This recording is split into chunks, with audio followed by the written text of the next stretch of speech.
La guerre civile espagnole fait partie des conflits armés de la première moitié du XXe siècle, au cours desquels différentes façons de concevoir l'homme, la société, l'économie et la culture se sont affrontées. L'Espagne traversait alors une profonde crise politique, économique et sociale, enclenchée depuis la perte des dernières colonies à la fin du XIXe siècle. Au début de la guerre, en juillet 1936, les provinces de Santander, des Asturies, de Biscaye et le nord de Palencia et de Burgos restèrent fidèles au gouvernement de la Deuxième République tandis que le nord de la Castille était sous le contrôle des troupes rebelles.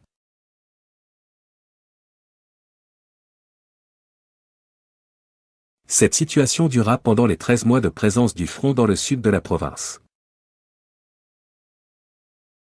Après le soulèvement militaire, le gouvernement créa le Conseil interprovincial de Santander, Palencia et Burgos, chargé, entre autres fonctions, de l'aide aux réfugiés, de l'évacuation des enfants, de l'approvisionnement en nourriture et de la frappe des pièces de monnaie.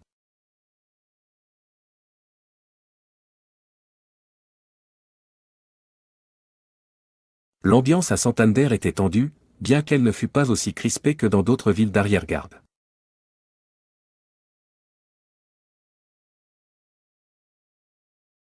Les autorités procédèrent à des perquisitions, des saisies et des expropriations, ouvrirent des cantines et des hôpitaux, délivrèrent des cartes de rationnement et organisèrent des campagnes de vaccination. Malgré les difficultés du moment, la capitale de la Cantabrie était un endroit relativement paisible, même si la violence contre les opposants politiques était réelle.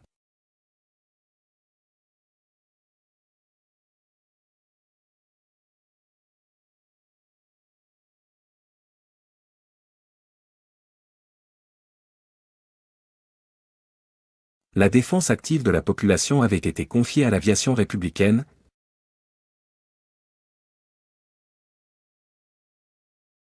qui disposait d'aérodromes à la Albericia et autour de la baie,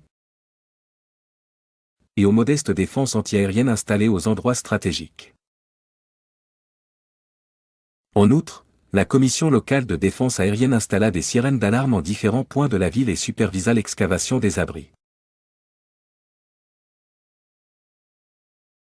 Peu après le début de la guerre, les autorités prirent les premières mesures de défense passive.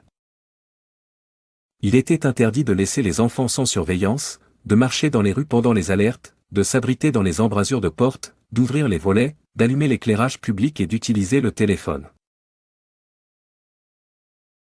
Les bâtiments nouvellement construits devaient également être dotés de sous-sols pour abriter les habitants lors des bombardements.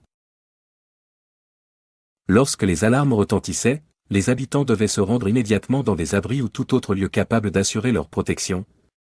Caves, tunnels, bâtiments en béton, abris contre les éclats d'obus, arcades renforcées par des sacs de terre et églises.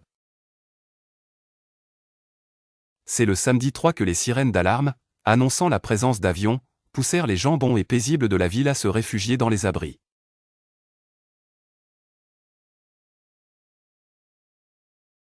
Chacun chercha l'abri le plus proche et l'ancienne et vénérable voûte du Christ, la catacombe médiévale de Santander, était complètement remplie.